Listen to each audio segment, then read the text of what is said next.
नमस्कार साथियों। बिहार शिक्षक भर्ती बीपीएससी टीआरई 4.0 की तैयारी कर रहे सभी अभ्यर्थियों का चैनल पर स्वागत है। आज हम आपके लिए मॉक टेस्ट नंबर 2 लेकर आए हैं।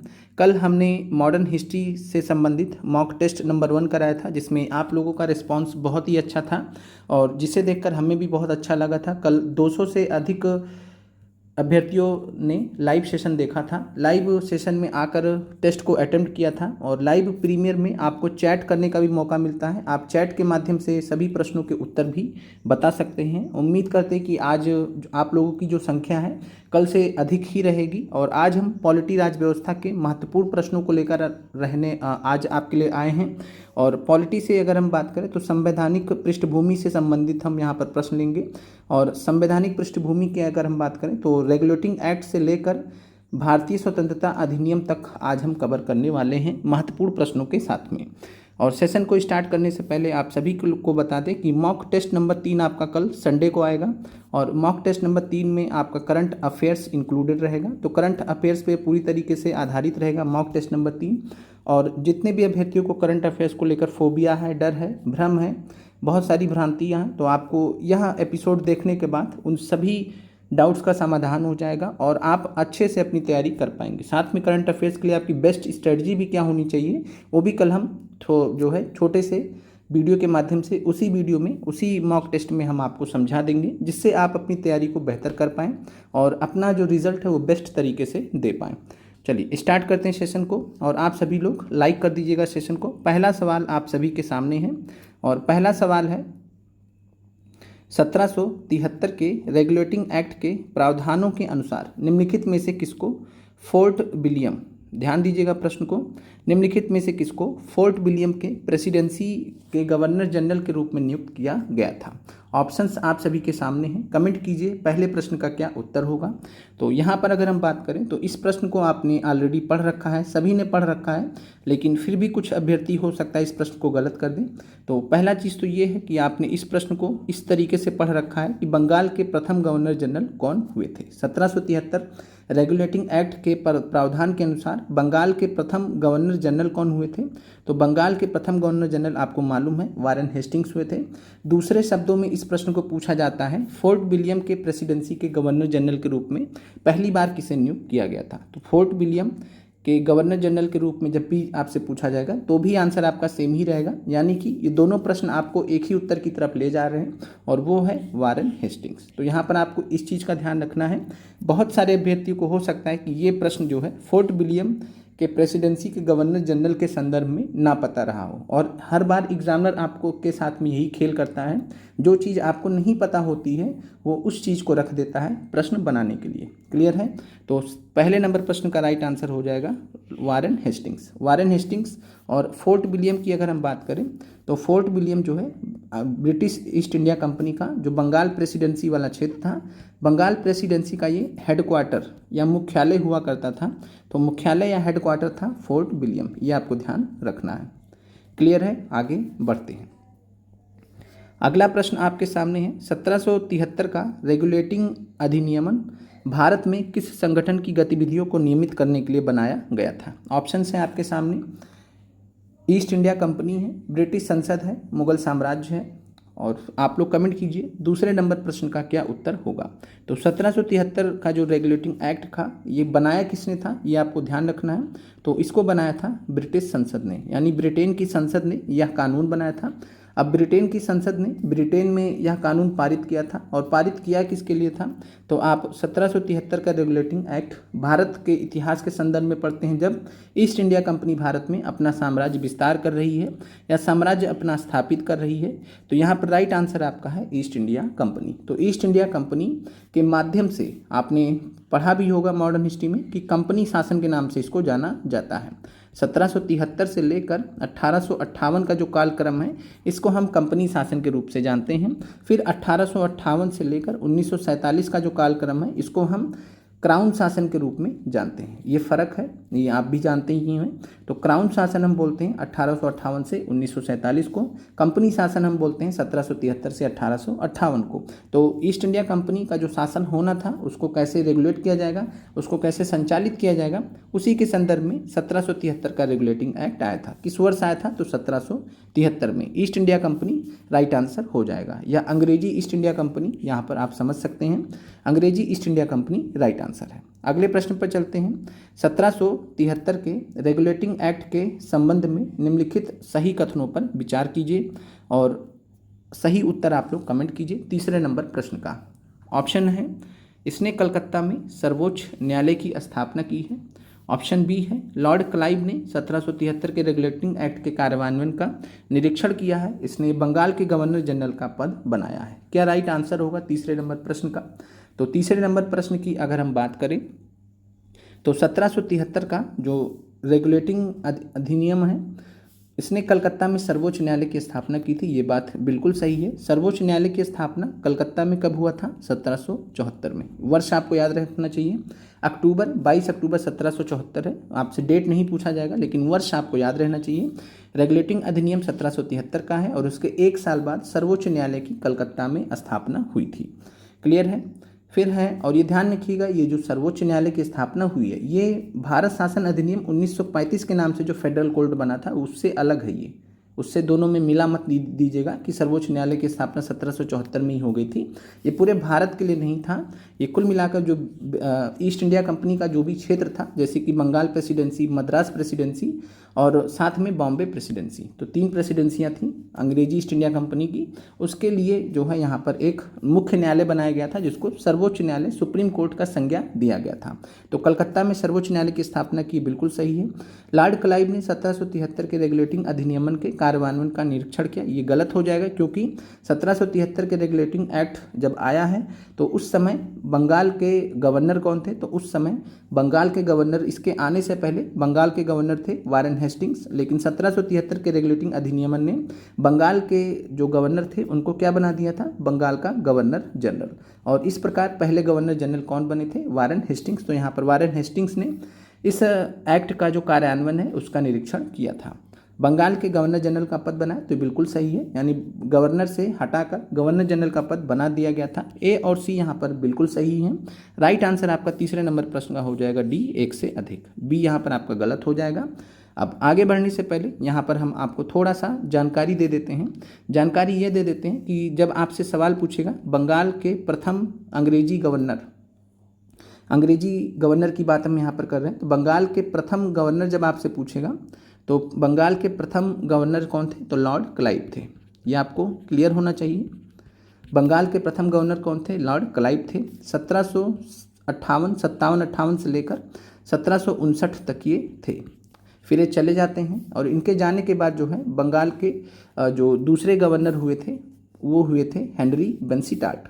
और जब 1764 का बक्सर युद्ध हुआ था, 1764 का बक्सर युद्ध हुआ था, तो बक्सर युद्ध के समय बंगाल के गवर्नर कौन थे? ये सवाल आपसे पूछा गया है बीपीएससी में। तो ये थे हेनरी बेंसीटाट। ये आपको मालूम होना चाहिए, हेनरी बेंसीटाट। ये क्लियर है आपको। देन 1764 का जब बक्सर युद्ध हो जाता है तो बक्सर युद्ध में जो विजय होती है, अंग्रेजी ईस्ट इंडिया कंपनी की बहुत बड़ी विजय हुई थी और उस विजय को कंसोलिडेट करने के लिए, यानी उससे सबसे ज़्यादा फायदा लेने के लिए वापस से लॉर्ड क्लाइव को बुलाया जाता है, क्योंकि लॉर्ड क्लाइव बहुत ही अनुभवी व्यक्ति थे उस समय। ब्रिटेन के ईस्ट इंडिया कंपनी की तरफ से सबसे अनुभवी व्यक्ति अगर कोई उस समय भारत में मौजूद थे तो लॉर्ड क्लाइव थे। तो लॉर्ड क्लाइव को वापस बुलाया जाता है। इलाहाबाद की संधि होती है 12 अगस्त 1765 को इलाहाबाद की संधि होती है, और इलाहाबाद की संधि के परिणाम स्वरूप आपको मालूम है कि जो भारत के मुगल सम्राट थे शाह आलम द्वितीय, उन्होंने जो है 3 प्रांतों की जो दीवानी है वो ईस्ट इंडिया कंपनी को दी थी। बंगाल, बिहार और उड़ीसा की जो दीवानी है संयुक्त रूप से ईस्ट इंडिया कंपनी को मिल जाती है लॉर्ड क्लाइव के प्रयास से। तो 1765 में लॉर्ड क्लाइव वापस जब आता है तो 1765 से लेकर 1767 तक वापस से लॉर्ड क्लाइव बंगाल का गवर्नर बनता है। क्लियर है? अभी गवर्नरशिप ही चल रही है। अब उसके बाद क्या होता है, 1765 से लेकर जब 1765 में क्लाइव वापस आता है तो 1765 से लेकर 1772 तक बंगाल में एक नई प्रक्रिया को जन्म देता है जिसका नाम था द्विशासन। याद रखिएगा, जिसको आप लोग डबल गवर्नमेंट के रूप में जानते हैं। तो डबल गवर्नमेंट और डायरकी से या द्वैध शासन ये नहीं है, द्वैध शासन अलग कॉन्सेप्ट है, इसमें मत जाइएगा।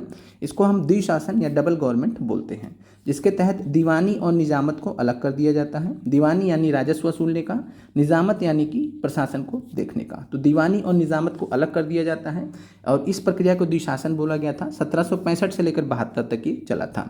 अब 1767 में तो लॉर्ड क्लाइव चले गए, उसके बाद कुछ गवर्नर आए, वो सब महत्वपूर्ण नहीं है। फिर महत्वपूर्ण है 1772 में बंगाल का गवर्नर बनता है वारेन हेस्टिंग्स।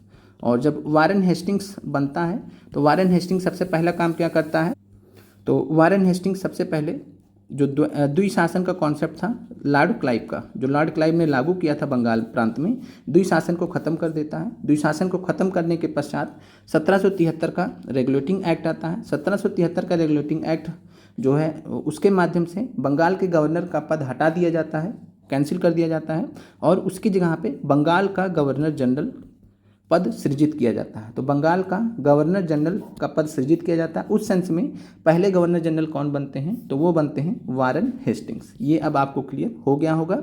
आगे बढ़ते हैं। अगला प्रश्न आपके सामने है। प्रश्न है 1773 के रेगुलेटिंग एक्ट के तहत सर्वप्रथम किस शहर में सर्वोच्च न्यायालय की स्थापना की गई थी। ये आपको बताना है कि 1773 का रेगुलेटिंग एक्ट था, किस शहर में सर्वोच्च न्यायालय सुप्रीम कोर्ट की स्थापना की गई थी। ऑप्शन ए है मद्रास, ऑप्शन बी है कलकत्ता, ऑप्शन सी है नई दिल्ली।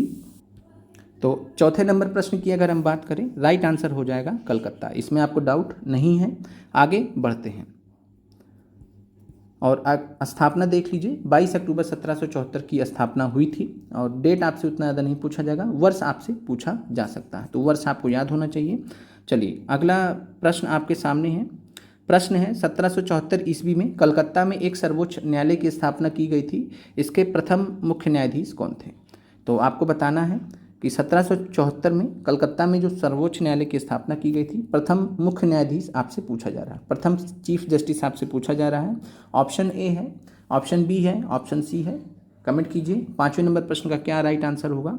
तो बात करें सर्वोच्च न्यायालय की जब स्थापना की गई तो इसके प्रथम चीफ जस्टिस जो बने थे वो थे Sir Elijah Impey. Sir Elijah Impey बने थे और इस सेंस में इस प्रश्न का राइट आंसर हो जाएगा नन ऑफ दिस। तो 5वें नंबर प्रश्न का राइट आंसर हो जाएगा नन ऑफ दिस। और सर एलिजा इम्पे के अध्यक्षता में भारत में, इस तरीके से भी प्रश्न आपको घुमा सकता है, भारत में पहली आधुनिक न्यायिक अदालत की स्थापना की गई थी। तो भारत में पहली आधुनिक न्यायिक अदालत की स्थापना कब की गई थी, 1774 ही हो जाएगा, सर एलिजा इम्पे की अध्यक्षता में। तो याद रखिएगा मुख्य न्यायाधीश कौन थे, सर एलिजा इम्पे। अगला प्रश्न है प्रश्न नंबर 6। निम्नलिखित में से किस अधिनियम के तहत ईस्ट इंडिया कंपनी में नियंत्रण बोर्ड, बोर्ड ऑफ कंट्रोल का गठन किया गया था। कमेंट कीजिएगा इस प्रश्न का राइट आंसर क्या होगा 6ठे नंबर प्रश्न का। तो अगर हम बात करें रेगुलेटिंग एक्ट 1773, तो इसके माध्यम से कोर्ट ऑफ डायरेक्टर्स को अपॉइंट किया गया था। कोर्ट ऑफ डायरेक्टर्स शासन प्रशासन को देखने के लिए, व्यापार को देखने के लिए कोर्ट ऑफ डायरेक्टर्स की स्थापना की गई। लेकिन चूंकि ईस्ट इंडिया कंपनी जो है एक तरफ व्यापार देख रही है, एक तरफ जो है प्रशासन भी देख रही है, तो व्यापार एक तरफ है आर्थिक रूप से और प्रशासन यानी कि जो राजनीतिक गतिविधियां हैं वो हो गई इसमें प्रशासन के अंतर्गत। दो प्रकार से यहाँ पर शासन हो रहा था, तो इससे बड़ा दिक्कत हो रहा था। तो जब पिट्स इंडिया एक्ट आता है 1784 का, तो उसके माध्यम से एक नया संस्था का स्थापना किया जिससे का नाम होता है बोर्ड ऑफ कंट्रोल। तो नियंत्रण बोर्ड की स्थापना कब की गई थी, पिट्स इंडिया एक्ट 1784 के माध्यम से। और इसका काम क्या था, तो जो राजनीतिक मुद्दे थे यानी प्रशासन वगैरह का जो काम है राजनीतिक रूप से, उसको देखने का काम था बोर्ड ऑफ कंट्रोल का। और कंट्रोल मतलब आप समझ ही सकते हैं कि राजनीतिक गतिविधियों को कंट्रोल करने के सेंस में पिट्स इंडिया एक्ट 1784 में आया था। तो रेगुलेटिंग एक्ट के बाद अगला एक्ट आया था पिट्स इंडिया एक्ट। पिट्स उस समय जो है ब्रिटेन के प्रधानमंत्री थे, उन्हीं के नाम से यह एक्ट आया था। क्लियर है। अगले प्रश्न पर चलते हैं। 6 नंबर प्रश्न का राइट आंसर बी हो जाएगा। अगला प्रश्न आपके सामने है, किस ब्रिटिश शासक ने भारत में पुलिस प्रशासन की शुरुआत की। ऑप्शंस आपके सामने हैं कि वो ब्रिटिश शासक कौन थे, या वायसराय कौन थे, गवर्नर जनरल कौन थे, गवर्नर जनरल समझिए, तो कौन थे? बंगाल के गवर्नर जनरल जिन्होंने भारत में पुलिस प्रशासन की शुरुआत की थी। तो आपको मालूम भी होगा इस प्रश्न का उत्तर। तो भारत में पुलिस प्रशासन की शुरुआत करने वाले जो गवर्नर जनरल थे बंगाल के, वो थे लॉर्ड कॉर्नवालिस। लॉर्ड कॉर्नवालिस की बात करें तो बंगाल के दूसरे गवर्नर जनरल थे। बंगाल के दूसरे गवर्नर जनरल थे। 1786 से लेकर 1793 के मध्य इनका कार्यकाल था और इनके कार्यकाल में बहुत सारी गतिविधियां हुई थी, महत्वपूर्ण गतिविधियां हुई थी, जिसमें से सबसे महत्वपूर्ण था अस्थाई बंदोबस्त लागू किया जाना। अस्थाई बंदोबस्त आपको मालूम होगा कब लागू किया गया था? तो अस्थाई बंदोबस्त, परमानेंट सेटलमेंट जिसको बोला जाता है, वर्ष 1793 में जो है बंगाल प्रांत में लागू हुआ था। इसके अलावा बिहार प्रांत में भी 1793 में लागू हुआ था। तो राइट आंसर यहाँ पर आपका हो जाएगा लॉर्ड कॉर्नवालिस। चलिए अगला सवाल आपके सामने है, किसके गवर्नर जनरलशिप के दौरान भारतीय सिविल सेवा ICS की शुरुआत हुई थी? ये भी बहुत अच्छा प्रश्न है। आपको बताना है कि गवर्नर जनरल कौन थे जिनके समय में इंडियन सिविल सर्विसेज की शुरुआत की गई थी भारत में। लॉर्ड कर्जन है, लॉर्ड विलियम बेंटिक हैं, लॉर्ड कॉर्नवालिस हैं। तो अगेन इस प्रश्न का जो राइट आंसर है वो लॉर्ड कॉर्नवालिस है। लॉर्ड कॉर्नवालिस को भारत में सिविल सेवा का जनक कहा जाता है। तो याद रखिएगा, father of modern civil services Bharat में किसे कहा जाता है? लॉर्ड कॉर्नवालिस को। तो भारतीय सिविल सेवा की शुरुआत करने वाले भी यही थे। अगले प्रश्न पर चलते हैं। अगला प्रश्न है, किस अधिनियम के द्वारा बॉम्बे और मद्रास के गवर्नरों को बंगाल के गवर्नर जनरल के अधीन कर दिया गया था? तो इस प्रश्न का उत्तर क्या होगा? अधिनियम कौन सा था जिसके माध्यम से बॉम्बे और मद्रास के गवर्नरों को बंगाल के गवर्नर जनरल के अधीन कर दिया गया था? कमेंट कीजिएगा 9 नंबर प्रश्न का राइट आंसर क्या होगा।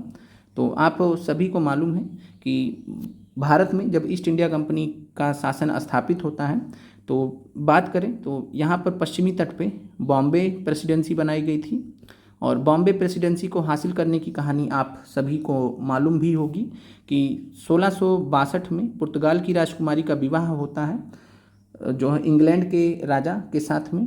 और इंग्लैंड के राजा के साथ में जब शादी होता है तो पुर्तगालियों ने जो है दहेज में बॉम्बे का जो क्षेत्र था वो राजा को सौंप दिया था, जिसको 1668 में लीज पर, लीज यानी किराया समझ लीजिए, तो लीज पर ईस्ट इंडिया कंपनी ने हासिल कर लिया था। तो इस प्रकार बॉम्बे पर ईस्ट इंडिया कंपनी का शासन चल रहा था। तो बॉम्बे वाले क्षेत्र को ईस्ट इंडिया कंपनी ने बॉम्बे प्रेसिडेंसी का नाम दे दिया।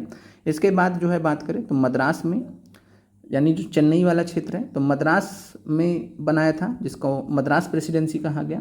तो बॉम्बे प्रेसिडेंसी, मद्रास प्रेसिडेंसी, उसके बाद जो है यहाँ पर बात करें कलकत्ता में, तो कलकत्ता वाला जो क्षेत्र था, फोर्ट विलियम वाला जो क्षेत्र था, तो उसको जो है बंगाल प्रेसिडेंसी के नाम से जाना जाता था। अब होता क्या था कि जब 1765 से 72 तक द्विशासन लागू हुआ, उस प्रकार से व्यवस्था तो चलती रही, लेकिन दिक्कत क्या आता था कि कई बार बॉम्बे, मद्रास और बंगाल के जो गवर्नर हुआ करते थे, क्योंकि तीनों प्रांतों के अलग अलग गवर्नर थे, क्लियर है, और तीनों आपस में कई बार लड़ जाते थे, झगड़ जाते थे अधिकार वगैरह को लेकर, किसी चीज़ को लेकर, युद्ध वगैरह को लेकर। तो इस चीज़ को दूर करने के लिए ये किया गया कि जो बंगाल का जो गवर्नर था उसको बंगाल का गवर्नर जनरल का संज्ञा दिया गया, पहला चीज़ है। और बॉम्बे और मद्रास के जो गवर्नर थे उनको इनके अधीन कर दिया गया ताकि कोई झगड़ा बवाल ना हो, कोई दिक्कत ना हो शासन प्रशासन में। अब आपको इस समझ में आ गया होगा। तो बॉम्बे और मद्रास को बंगाल के गवर्नर जनरल के अधीन कर दिया गया था। और वो कौन सा अधिनियम था? तो वो था रेगुलेटिंग एक्ट 1773। तो राइट आंसर 9वें नंबर प्रश्न का है 1773। अगले प्रश्न पर चलते हैं। 1813 के चार्टर अधिनियम ने भारत में ईस्ट इंडिया कंपनी के शासन को अगले कितने वर्षों तक बढ़ा दिया? तो आपको मालूम होना चाहिए पहला चार्टर एक्ट कब आया था? 1793 में। दूसरा कब आया था? 1813 में। तीसरा कब आया था? 1833 में। चौथा यानी कि लास्ट कब आया था? 1853 में। तो 1793, 1813, 1833, 1853, 20-20 वर्ष के अंतराल पर, 20-20 वर्ष के अंतराल पर आया है। इसका मतलब राइट आंसर इस प्रश्न का हो जाएगा 20 वर्ष। 20 वर्ष के लिए बढ़ाया गया, तभी तो 1813 के बाद 1833 में आया। क्लियर है? अगले प्रश्न पर चलते हैं, आगे बढ़ते हैं। अगला प्रश्न है प्रश्न नंबर 11। चार्टर अधिनियम 1813 के संदर्भ में आपको सही कथन बताना है और यहाँ पर प्रश्न आपके सामने है 11 नंबर। सबसे पहले भारतीयों के लिए, भारतीयों की शिक्षा के लिए 1 लाख रुपए इस अधिनियम के माध्यम से स्वीकृत किए गए। इस एक्ट के द्वारा भारत में ईस्ट इंडिया कंपनी का चाय और चीन के साथ व्यापार को छोड़कर, चाय और चीन के साथ में व्यापार को छोड़कर बाकी व्यापारिक एकाधिकार समाप्त कर दिया गया। इस एक्ट के द्वारा भारत में ईस्ट इंडिया कंपनी का व्यापारिक एकाधिकार पूर्ण रूपेण समाप्त कर दिया गया। तो तीसरा जो ऑप्शन ये गलत हो जाएगा। क्योंकि ईस्ट इंडिया कंपनी का जो व्यापारिक एकाधिकार था वो पूरी तरीके से 1833 के चार्टर अधिनियम से समाप्त किया गया था। तो सी गलत हो जाएगा। भारतीयों की शिक्षा के लिए 1 लाख रुपए देने की घोषणा की गई, ये सही है। और ईस्ट इंडिया कंपनी का चाय और चीन के साथ व्यापार का एकाधिकार छोड़ दिया गया, रहने दिया गया, और बाकी जो व्यापारिक एकाधिकार था वो समाप्त कर दिया गया। यानी कि अब कोई भी व्यक्ति जो है आ सकता है और वो अपना व्यापार कर सकता है। और इससे पहले केवल ईस्ट इंडिया कंपनी को ही व्यापार करने की अनुमति थी। अब यहाँ से 1813 में क्या हुआ, चाय और चीन के साथ में व्यापार को छोड़कर बाकी जो कुछ भी व्यापार है, कपड़े वगैरह का व्यापार है और सब जो व्यापार है उस सब व्यापार में और सभी को मौका दिया जाने लगा। तो राइट आंसर आपका यहाँ पर हो जाएगा ए और बी। और यहाँ पर आपको ध्यान रखना है कि ए और बी यहाँ पर राइट आंसर, सी आपका गलत हो जाएगा। और इस समय बात करें तो 1750 में औद्योगिक क्रांति हुई थी इंग्लैंड में, और औद्योगिक क्रांति होने के बाद 1800 तक आते आते जो ब्रिटेन में पूंजीपति वर्ग हैं वो लोग बहुत स्ट्रांग हो गए थे, क्योंकि जब औद्योगिक क्रांति होगी तो उद्योग धंधे पनपेंगे, उद्योग धंधे जब पनपेंगे तब उससे पूंजीपति भी तो पैदा होंगे, और इन पूंजीपतियों का जो वर्चस्व था धीरे धीरे ब्रिटेन की संसद में बढ़ने लगा। तो इन पूंजीपतियों ने जो है एक दबाव डाला सरकार के ऊपर कि सब कुछ तो ईस्ट इंडिया कंपनी को सौंप रखा है, कुछ हम लोग को भी मौका दीजिए। तो उसी सेंस में चाय और चीन के साथ व्यापार को छोड़ दिया गया और बाकी जो व्यापारिक एकाधिकार था वो समाप्त कर दिया गया। 1833 आते आते दबाव और बढ़ा दिया गया। जब दबाव और बढ़ गया तो ईस्ट इंडिया कंपनी का व्यापारिक एकाधिकार पूरी तरीके से समाप्त कर दिया गया, यानी चाय और चीन वाला भी कट कर दिया गया 1833 में। ये आपको ध्यान रखना है। क्लियर है। 1833 में ईस्ट इंडिया कंपनी को एक पूरी तरीके से जो है राजनीतिक संस्था बना दिया गया, मतलब व्यापार वगैरह में जो है सीमित कर दिया गया। इस तरीके से आप समझ सकते हैं। तो 11 नंबर प्रश्न का राइट आंसर डी होगा। अगले प्रश्न पर चलते हैं। भारत परिषद अधिनियम 1861 के संदर्भ में सही कथनों पर विचार कीजिए। इसके पारित होने के समय लॉर्ड कैनिंग भारत के वायसराय थे। इसने वायसराय को अध्यादेश जारी करने की शक्ति प्रदान की। पोर्टफोलियो प्रणाली को शुरू किया गया। तो भारत परिषद अधिनियम 1861 की अगर हम बात करें तो लॉर्ड कैनिंग भारत के वायसराय पहले वायसराय रहे हैं, आखिरी गवर्नर जनरल और पहले वायसराय थे। कब से कब तक थे तो 1856 से लेकर 58 तक ये भारत के आखिरी गवर्नर जनरल थे। 1858 से लेकर 62 तक ये भारत के पहले वायसराय थे। तो पहला ऑप्शन तो सही हो जाएगा।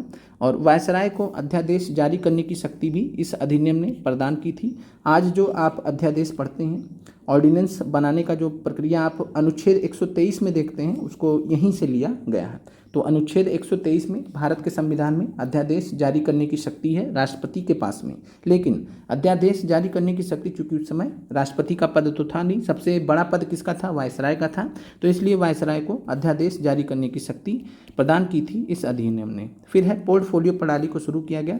तो लॉर्ड कैनिंग ने पोर्टफोलियो प्रणाली शुरू किया था। तो आपसे अगर पूछेगा किसने शुरू किया था तो लॉर्ड कैनिंग ने ही पोर्टफोलियो प्रणाली शुरू किया था। पोर्टफोलियो प्रणाली क्या होती है तो इसमें डिपार्टमेंट्स बना दिए गए थे। पहले सब एक ही व्यक्ति देखता था, इससे बहुत दिक्कतें होती थी। और पोर्टफोलियो प्रणाली से क्या हुआ, अलग अलग विभाग बना दिए गए, जिससे शासन प्रशासन में आसानी होने लगी। तो डिपार्टमेंट के वाइज, डिपार्टमेंट के अनुसार जब चीज़ों को बांट दिया गया, उसी प्रक्रिया को पोर्टफोलियो सिस्टम कहा जाता है। तीनों यहाँ पर विकल्प सही हैं। राइट आंसर आपका है डी, एक से अधिक। तीनों विकल्प यहाँ पर आपके सही हैं। अगला प्रश्न आपका है, इनमें से किस भारत परिषद अधिनियम के द्वारा अंग्रेजों ने पहली बार भारत में अप्रत्यक्ष प्रणाली शुरू की थी, चुनाव की अप्रत्यक्ष प्रणाली शुरू की थी, ये आपको बताना है। तो अप्रत्यक्ष चुनाव की प्रणाली कब शुरू की थी अंग्रेजों ने भारत में पहली बार? 1861 का भारत परिषद अधिनियम, 3 अधिनियम आए थे। भारत परिषद अधिनियम 1861, भारत परिषद अधिनियम 1892, भारत परिषद अधिनियम 1909। 3 अधिनियम आए थे इस नाम से। तो अंग्रेजों ने पहली बार भारत में अप्रत्यक्ष चुनाव जो प्रणाली शुरू की थी वो शुरू की थी 1892 के अधिनियम के अनुसार। तो याद रखिएगा, इस अधिनियम से जो मुख्यतः सवाल पूछा जाता है ये अप्रत्यक्ष चुनाव का ही पूछा जाता है। तो 1892 इस प्रश्न का राइट आंसर हो जाएगा। इसके अलावा केंद्रीय विधान परिषद में सदस्यों को बजट पर चर्चा करने की भी अनुमति दे दी गई थी। तो ये भी एक इम्पॉर्टेंट पॉइंट है इस अधिनियम का, 1892 वाले का। तो केंद्रीय विधान परिषद में सदस्यों को बजट पर चर्चा करने की अनुमति दे दी गई थी। अगला प्रश्न है 14 नंबर, भारत परिषद अधिनियम 1909 को किस रूप में जाना जाता है? कमेंट कीजिएगा। 14 नंबर प्रश्न का राइट आंसर क्या होगा? तो भारत परिषद अधिनियम 1909 को किस रूप में जाना जाता है? मोंटेग्यू चेम्सफोर्ड सुधार, मॉर्ले मिंटो सुधार या कैबिनेट मिशन योजना के रूप में। तो भारत परिषद अधिनियम जो 1909 में आया था, इस अधिनियम के आने के वक्त जो भारत के बात करें तो भारत के जो सचिव थे, भारत सचिव थे वो थे मॉर्ले, लॉर्ड मॉर्ले, और भारत के जो वायसराय थे वो थे लॉर्ड मिंटो। तो इसलिए इस अधिनियम को मॉर्ले मिंटो सुधार के नाम से जाना जाता है। तो ये आपका राइट आंसर हो जाएगा, मॉर्ले मिंटो सुधार। पहला नाम यहाँ पर जो है भारत सचिव का, दूसरा नाम जो है यहाँ पर वायसराय का। इस तरीके से आप समझ सकते हैं। तो 14 नंबर प्रश्न का राइट आंसर हो जाएगा बी, मॉर्ले मिंटो सुधार। फिर बात करते हैं मॉन्टेग्यू चेम्सफोर्ड सुधार का। तो 1919 का जो अधिनियम आया था, भारत शासन अधिनियम 1919, उसको मॉन्टेग्यू चेम्सफोर्ड सुधार के नाम से जाना गया। मॉन्टेग्यू उस समय थे भारत सचिव, चेम्सफोर्ड उस समय थे भारत के वायसराय। इस तरीके से आप अलग कर दीजिए। राइट आंसर 14 का बी हो जाएगा। अगला प्रश्न आपके सामने है, निम्नलिखित में से किस अधिनियम द्वारा केंद्र में द्वैध शासन की व्यवस्था लागू की गई और प्रांतों में द्वैध शासन को समाप्त कर दिया गया? ये आपको बताना है। बहुत अच्छा प्रश्न आपके सामने है। तो केंद्र में द्वैध शासन की व्यवस्था लागू की गई, प्रांतों में द्वैध शासन को समाप्त कर दिया गया। तो प्रांतों में द्वैध शासन को समाप्त किया गया। अगर बात करें भारत सरकार अधिनियम की, तो प्रांतों में द्वैध शासन लागू किया गया था, प्रांतों में द्वैध शासन लागू किया गया था। और इस द्वैध शासन जिसको लागू किया गया था, इसके जनक कौन थे ये भी आप कमेंट कर दीजिएगा अगर आपको मालूम है। प्रांतों में जो द्वैध शासन 1919 अधिनियम के तहत लागू हुआ था, इसके जो है जनक कौन थे? तो वो थे sir Lionel Curtis. Sir Lionel Curtis थे इसके जनक। तो ये द्वैध शासन अलग है। जो लॉर्ड क्लाइव वाला द्विशासन पढ़ा था वो अलग था, वो डबल गवर्नमेंट था। ये डायरकी है, इसको हम शॉर्ट में डायरकी बोलते हैं। तो भारत सरकार अधिनियम 1919 के माध्यम से प्रांतों में द्वैध शासन लागू हुआ था, लेकिन प्रश्न यहाँ पूछा केंद्र में द्वैध शासन और प्रांतों में द्वैध शासन को समाप्त किया गया। तो 1935 का जो अधिनियम था, भारत सरकार अधिनियम 1935, उसके माध्यम से केंद्र में द्वैध शासन की व्यवस्था लागू की जाती है और प्रांतों में द्वैध शासन को समाप्त कर दिया गया था। तो 15 नंबर प्रश्न का राइट आंसर सी हो जाएगा। और डायरकी या द्वैध शासन के जनक कौन थे? Sir Lionel Curtis. अगला प्रश्न है, भारत में सांप्रदायिक निर्वाचक मंडल की शुरुआत किसके द्वारा की गई थी? तो मुस्लिमों के लिए निर्वाचक मंडल लाया गया था सबसे पहले भारत में, और इस समय जो भारत के वायसराय थे वो थे लॉर्ड मिंटो। और लॉर्ड मिंटो को बात करें तो सांप्रदायिक निर्वाचन का जनक भी कहा जाता है, फादर ऑफ कम्युनल इलेक्ट्रोट भी कहा जाता है। तो भारत में सांप्रदायिक निर्वाचक मंडल की शुरुआत मॉर्ले मिंटो सुधार 1909 के द्वारा की गई। इसी का दूसरा नाम है भारत परिषद अधिनियम 1909। इसलिए राइट आंसर आपका एक से अधिक हो जाएगा, बी गलत है। ए और सी यहाँ पर एक ही चीज़ है, चाहे आप भारत परिषद अधिनियम 1909 कहिए या फिर मॉर्ले मिंटो सुधार 1909 कहिए। राइट आंसर यहाँ पर आपका डी है। तो ए और सी यहाँ पर आपका राइट आंसर हो जाएगा। सांप्रदायिक निर्वाचन का जनक किसे जाना जाता है? लॉर्ड मिंटो को, फादर ऑफ कम्युनल इलेक्ट्रोट। याद रखिएगा, लॉर्ड मिंटो को कहा जाता है। लॉर्ड मिंटो का जो कार्यकाल रहा है वो 1905 से लेकर 1910 तक रहा है, ये भी याद रखिएगा। इसके अलावा लॉर्ड कर्जन की बात करें तो 1899 से लेकर 1905 तक के बीच में ये भारत के वायसराय रहे थे। आगे बढ़ते हैं। भारत सरकार अधिनियम 1919 के संदर्भ में सही कथन कौन सा है? इसे मॉन्टेग्यू चेम्सफोर्ड सुधार कहते हैं। इसने प्रांतों में द्वैध शासन लागू किया, महिलाओं को पहली बार वोट डालने का अधिकार दिया गया। तो 17 नंबर आपने पहले भी हम डिस्कस कर चुके हैं कि मॉन्टेग्यू चेम्सफोर्ड सुधार क्यों कहते हैं। तो मॉन्टेग्यू भारत राज्य सचिव थे, चेम्सफोर्ड भारत के वायसराय थे, तो इसलिए मॉन्टेग्यू चेम्सफोर्ड सुधार भी इसको कहते हैं। प्रांतों में द्वैध शासन लागू किया गया, सर लियोनिल कर्टिस इसके जनक रहे।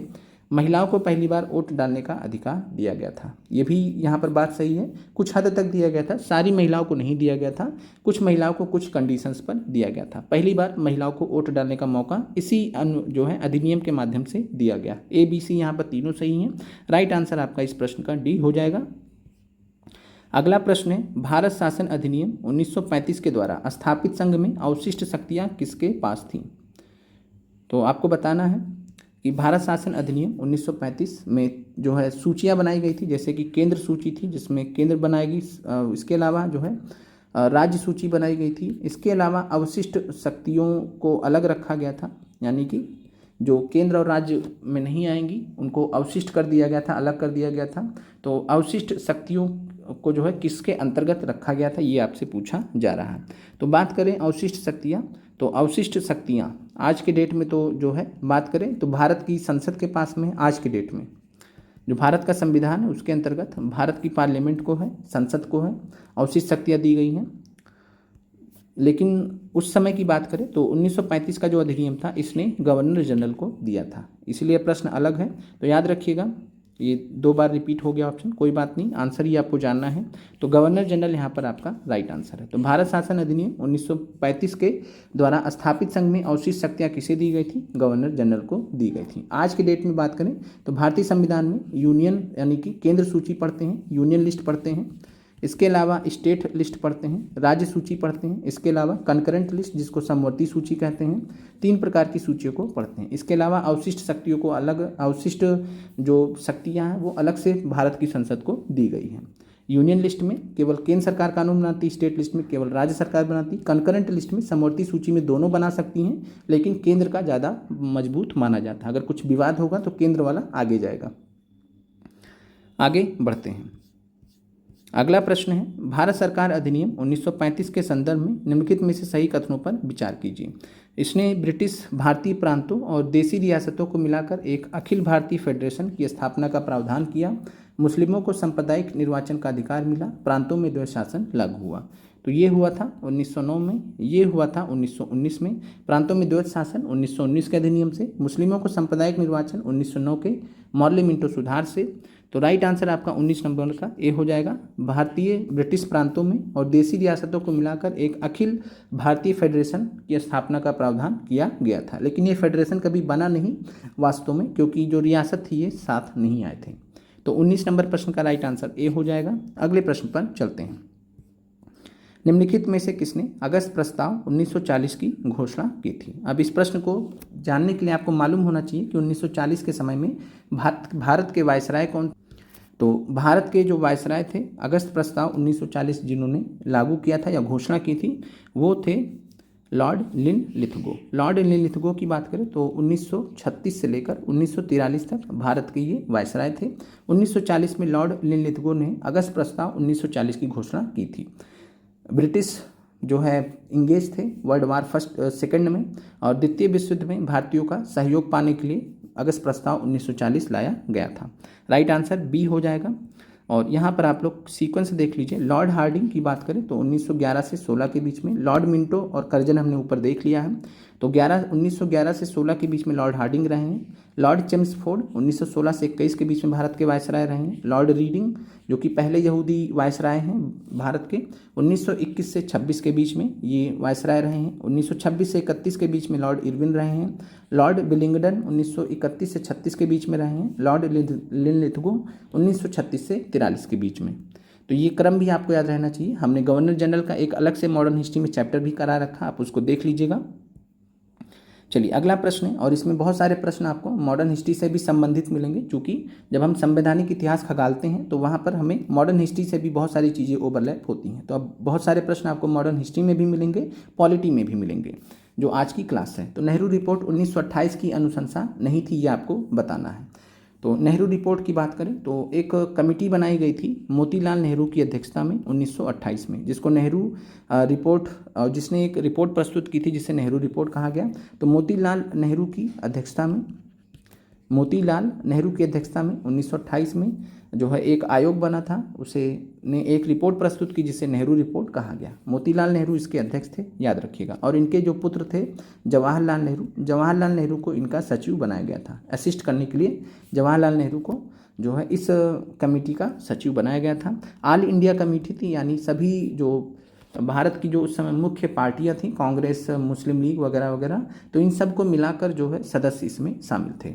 कुल मिलाकर जो है बात करें तो मोतीलाल नेहरू अध्यक्ष थे इसके, और इसके अलावा 8 अन्य सदस्य थे। तो टोटल 9 सदस्यीय संस्था थी ये। और 1928 में जो रिपोर्ट प्रस्तुत की उसे नेहरू रिपोर्ट के नाम से जाना गया। नेहरू रिपोर्ट में डोमिनियन दर्जा की बात की गई भारत के लिए, कि भारत को जो है डोमिनियन स्टेटस मिलना चाहिए। फिर पृथक निर्वाचक मंडल की बात करें तो पृथक निर्वाचक मंडल को इन्होंने सिरे से नकार दिया, और इन्होंने बोला कि जो है आरक्षित सीटें दी जानी चाहिए मुस्लिमों को, और अन्य जो भी मतलब दलित वगैरह हैं तो उन्हें आरक्षित सीटें दी जानी चाहिए, पृथक निर्वाचन नहीं दिया जाना चाहिए। वयस्क मताधिकार की बात की थी, तो राइट आंसर आपका यहाँ पर कौन सा नहीं है? बी हो जाएगा। पृथक निर्वाचक मंडल की बात नहीं की थी नेहरू रिपोर्ट ने, राइट आंसर आपका बी हो जाएगा। अब बात करते हैं डोमिनियन दर्जा की। तो डोमिनियन स्टेटस को लेकर जो है जवाहरलाल नेहरू और सुभाष चंद्र बोस, जवाहरलाल नेहरू और सुभाष चंद्र बोस ने बहुत तगड़ी आपत्ति कर दी थी और इसके वजह से जो है मतलब कांग्रेस कह सकते हैं कि दो धड़ों में बट भी गई थी एक बार, मतलब ऐसा कुछ नहीं, बहुत ज़्यादा कोई भेद नहीं था। आगे चलकर 1929 में जब आप देखते हैं तो पूर्ण स्वराज की बात की जाती है, इसीलिए क्योंकि 1928 में डोमिनियन दर्जा का बहुत विरोध किया गया था जवाहरलाल नेहरू सुभाष चंद्र बोस जैसे नेताओं के द्वारा। तो पूर्ण स्वराज 1929 में लाहौर अधिवेशन में तब कांग्रेस के द्वारा डिमांड किया जाता है कि डोमिनियन दर्जा नहीं चाहिए, हमें पूर्ण स्वराज चाहिए। डोमिनियन स्टेटस क्या होता है कि अंग्रेजों के अंडर में, यानी बाहर से ब्रिटेन से जो है, ब्रिटेन से जो ब्रिटेन के संसद है वो या ब्रिटेन के जो राजा हैं वो भारत की गतिविधियों को, बाहरी गतिविधियों को, विदेश मंत्रालय वगैरह समझ लीजिए, तो जो इस प्रकार से जो गतिविधियाँ बाहर से ब्रिटेन भारत को कंट्रोल करेगा, अंदर से भारत ये शासन करेंगे। लेकिन ऐसा शासन किस काम का जो बाहर से जो है लॉक लगा हो एक प्रकार से, तो इसी को डोमिनियन दर्जा बोला जाता था। डोमिनियन दर्जा बोला गया था नेहरू रिपोर्ट में, वयस्क मताधिकार बोला गया था। इसके अलावा 19 फंडामेंटल राइट्स, 19 मौलिक अधिकार की बात की गई थी, ये इंपॉर्टेंट है, याद रखिएगा। पृथक निर्वाचक मंडल नहीं था। 21 में राइट आंसर बी है। अगला प्रश्न है 1931 में भारतीय राष्ट्रीय कांग्रेस के कराची अधिवेशन के लिए सरदार पटेल की अध्यक्षता में किसने मौलिक अधिकार और आर्थिक कार्यक्रम पर संकल्प का मसौदा तैयार किया था? बहुत अच्छा प्रश्न आपके सामने है। तो 1931 में कांग्रेस का कराची अधिवेशन हुआ था। कराची अधिवेशन की अध्यक्षता किसने की? सरदार पटेल ने की। मौलिक अधिकार और आर्थिक कार्यक्रम पर संकल्प का मसौदा तैयार किसने किया था? तो ये करने वाले थे पंडित जवाहरलाल नेहरू। राइट आंसर आपका बी हो जाएगा। और मौलिक अधिकार और आर्थिक कार्यक्रम दोनों के लिए आपसे घुमा के सवाल पूछा जाता, तो 1931 के कराची अधिवेशन में मौलिक अधिकार और आर्थिक कार्यक्रम पर प्रस्ताव पारित किए गए थे। पंडित जवाहरलाल नेहरू ने इनका ड्राफ्ट बनाया था। चलिए अगला प्रश्न, मॉडर्न हिस्ट्री का प्रश्न आ गया है। तो निम्नलिखित में से किसने भारतीय राष्ट्रीय कांग्रेस के 1931 के कराची अधिवेशन को महात्मा गांधी की लोकप्रियता और प्रतिष्ठा का शिखर माना था? तो 23 नंबर प्रश्न कमेंट कीजिएगा। तो 23 नंबर की बात करें तो कराची अधिवेशन को महात्मा गांधी की लोकप्रियता और प्रतिष्ठा का शिखर मानने वाले व्यक्ति थे सुभाष चंद्र बोस। और बात भी काफ़ी हद तक सही थी। 1931 के बाद गांधी जी बहुत डाउन हो जाते हैं। 1934 तक आते आते सक्रिय राजनीति से संन्यास ले लेते हैं। देन उसके बाद 1941-42 में फिर से गांधी जी वापस से जो है सक्रिय हो जाते हैं राजनीति में। बाकी आगे की कहानी आपको मालूम है। तो सुभाष चंद्र बोस वो व्यक्ति थे जिन्होंने कहा था महात्मा गांधी की लोकप्रियता और प्रतिष्ठा का शिखर 1931 के कराची अधिवेशन को। कराची अधिवेशन में जो है महात्मा गांधी का विरोध भी बहुत हुआ था कि आप जो है सरदार जो है आप भगत सिंह को नहीं बचा पाए, भगत सिंह के साथियों का फांसी नहीं रुकवा पाए, उसको लेकर काले झंडे वगैरह भी दिखाए गए थे। अगला प्रश्न है निम्नलिखित में से भारत छोड़ो आंदोलन 1942 का मुख्य कारण क्या था? ये आपका टीआरई में 15 मार्च को पेपर पूछा गया था, जो पेपर लीक हो गया था। तो भारत छोड़ो आंदोलन 1942 का मुख्य कारण क्या था? क्रिप्स मिशन की असफलता या विफलता, द्वितीय विश्व युद्ध के हानिकारक प्रभाव, गांधी इरविन समझौता। तो गांधी इरविन समझौता 5 मार्च 1931 को हुआ, तो ये तो किसी भी कीमत में नहीं हो सकता।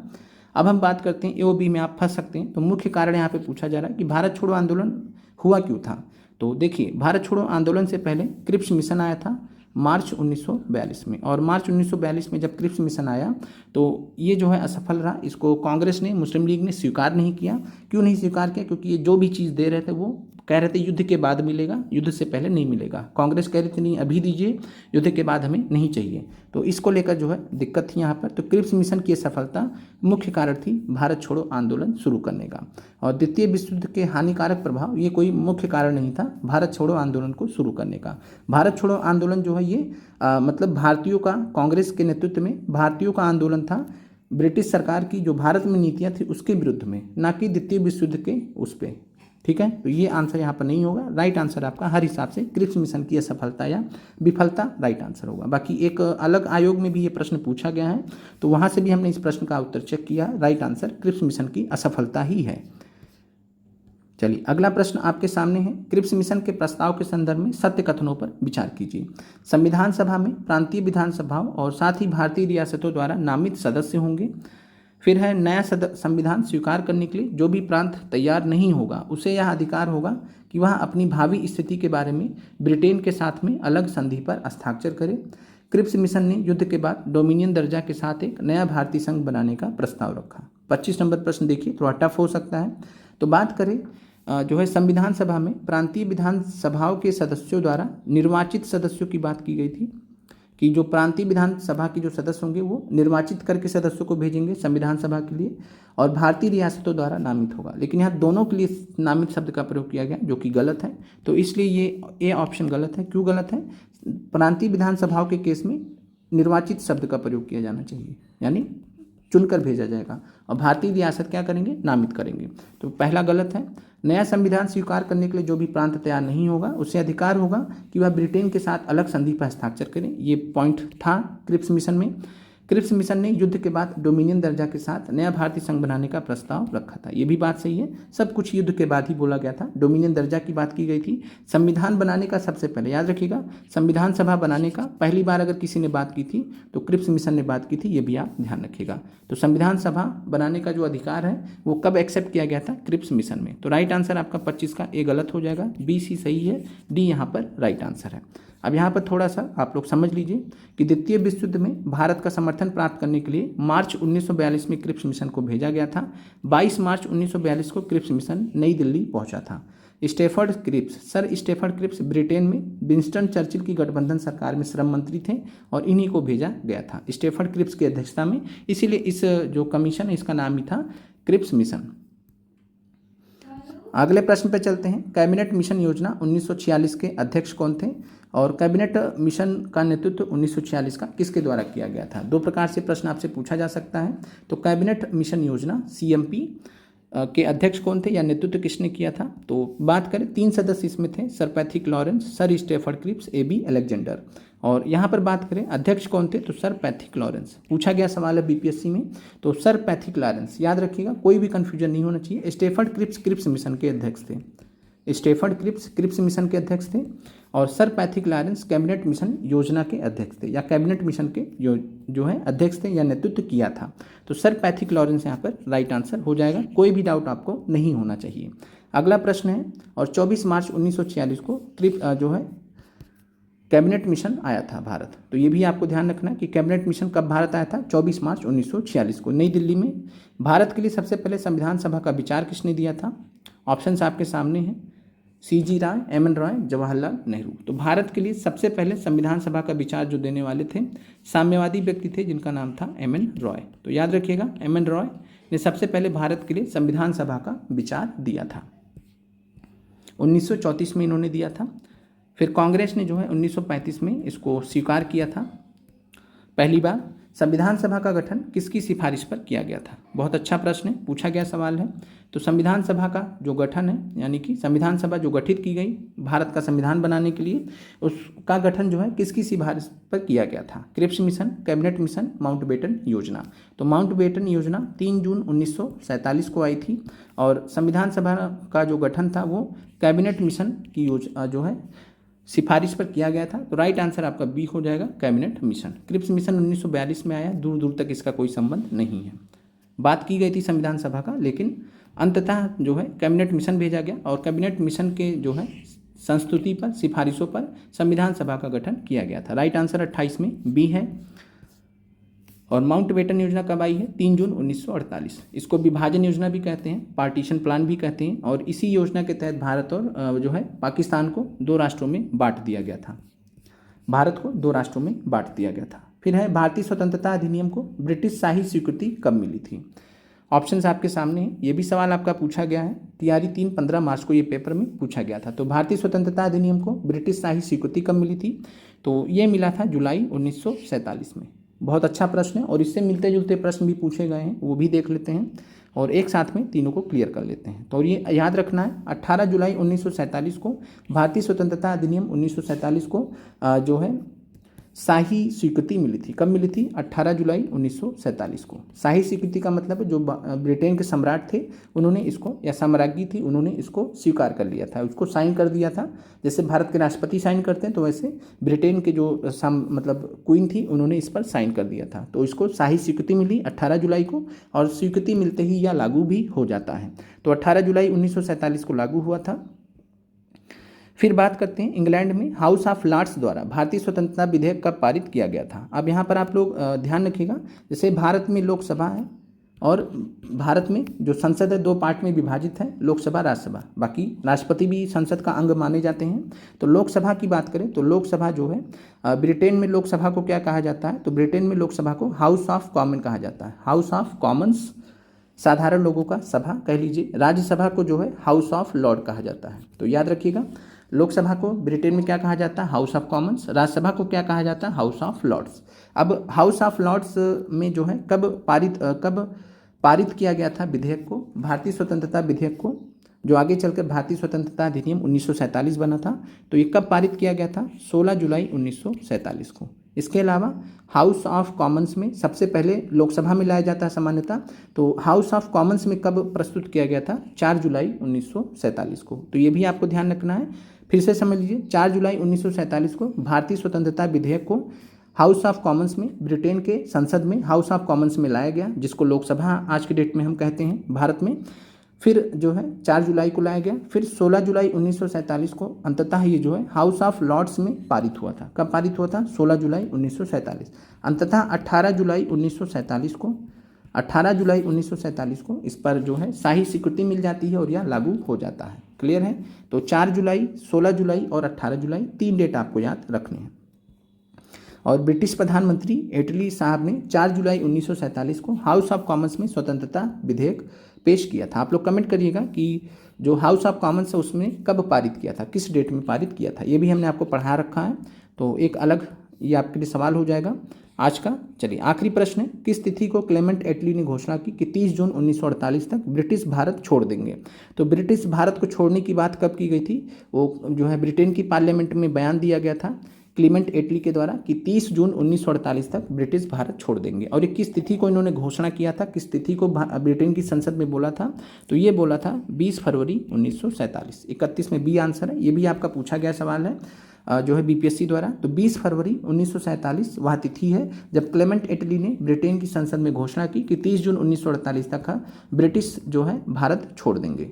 क्लियर है। तो आज के 31 प्रश्न पूरे होते हैं। आप सभी का धन्यवाद जुड़ने के लिए, और साथ में आप लोग बताइएगा 31 प्रश्न में से कितने आपके सही हुए। और आज का जो आपका प्रश्न है कि जो है ब्रिटिश प्रधानमंत्री एटली ने 4 जुलाई 1947 को हाउस ऑफ कॉमन्स में भारतीय स्वतंत्रता विधेयक पेश किया था, लेकिन हाउस ऑफ कॉमन्स में भारतीय स्वतंत्रता विधेयक को पारित किस डेट में किया गया था। पेश तो किया गया था 4 जुलाई 1947 को, कुछ चर्चा चली होगी, बहस चला होगा, पारित कब किया गया था।